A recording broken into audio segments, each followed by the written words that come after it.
नमस्कार. शासन जारी युट्यूब चॅनलवर सर्वांचं खूप खूप स्वागत आहे. आताच्या घडीची सर्वात मोठी बातमी म्हणजे राज्य सरकारी कर्मचारी आली अतिशय महत्त्वाची बातमी. राज्य सरकारी कर्मचारी सेवेची वय 60 वर्ष होणार.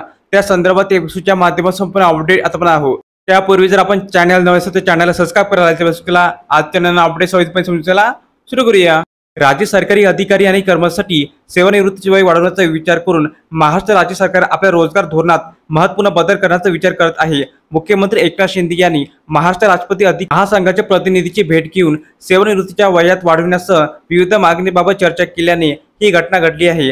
हा लेख या संभाव्य धोरणातील बदल आणि राज्य कर्मचाऱ्यांसाठी त्यांचे परिणाम याबद्दल तपशीलावर माहिती देतो. निवृत्तीच्या वयात प्रस्तावित बदल. राज्य सरकारी अधिकारी आणि कर्मचाऱ्यांचे निवृत्तीचे वय 58-60 वर्ष करण्याबाबत राज्य सरकार गांभीर्याने विचार करत असल्याची ग्वाही माननीय मुख्यमंत्री एकनाथ शिंदे यांनी दिली. हा प्रस्ताव केंद्र सरकार आणि भारतातील इतर 25 राज्यांच्या पद्धतीशी सुसंगत आहे, जेथे सेवानिवृत्तीचे वय आधी 60 वर्ष निर्धारित केले आहे.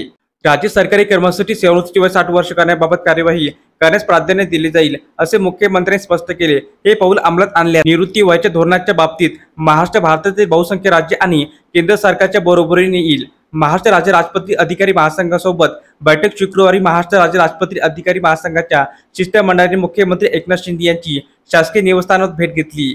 या बैठकीला मुख्यमंत्र्यांचे अपर मुख्य सचिव भूषण गगरानीही उपस्थित होते. या बैठकीत महासंघाने विविध मागण्या मांडल्या आणि मुख्यमंत्र्यांशी चर्चा केली. निवृत्तीचे वय वाढवणे आणि जुनी पेन्शन योजना लागू करण्यासह राज्य सरकारी कर्मचाऱ्यांचे लाभ केंद्र सरकारच्या कर्मचाऱ्यांसह संरक्षित करण्यावर प्राथमिक लक्ष केंद्रित करण्यात आले. जुनी पेन्शन योजनेवर चर्चा. बैठकीची चर्चा आणखी एक महत्त्वाचा विषय म्हणजे जुनी पेन्शन योजना पुन्हा सुरू करणे.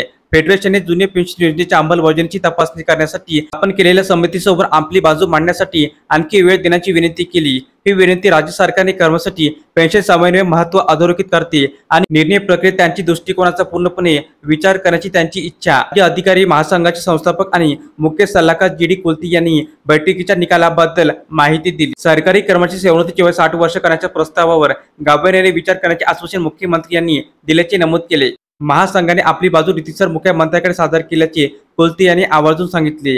त्यांनी असेही नमूद केले की त्यांनी सेवानिवृत्तीचे वय वाढवून चालू महिन्याच्या आत लागू करण्याची विनंती केली आहे. कुलती यांच्या तुलनेत एक महत्त्वाचा मुद्दा अधोरेखित केला की भारतातील 25 राज्यांनी केंद्र सरकारच्या मॉडेलचे अनुकरण करून सरकारी कर्मचाऱ्यांसाठी सेवानिवृत्तीचे वय 60 वर्ष आधीच निर्धारित केले आहे. या उलट महाराष्ट्र सध्या आपल्या राज्य सरकारी कर्मचाऱ्यांसाठी निवृत्तीचे वय 58 वर्ष आहे. तर अशा प्रकारे राज्य सरकारी कर्मचारी सेवानिवृत्ती वय 60 वर्ष करण्यासंदर्भात अतिशय महत्त्वपूर्ण अपडेट या एपिसोडच्या माध्यमातून आपण पाहिली आहे. जर हा व्हिडिओ आपल्याला आवडला असेल तर चॅनलला नक्की सबस्क्राइब करा, लाईक करा, कमेंट करा आणि अशाच नवनवीन अपडेट मिळण्यासाठी शासन जारी युट्यूब चॅनलला सबस्क्राइब करायला अजिबात विसरू नका. धन्यवाद.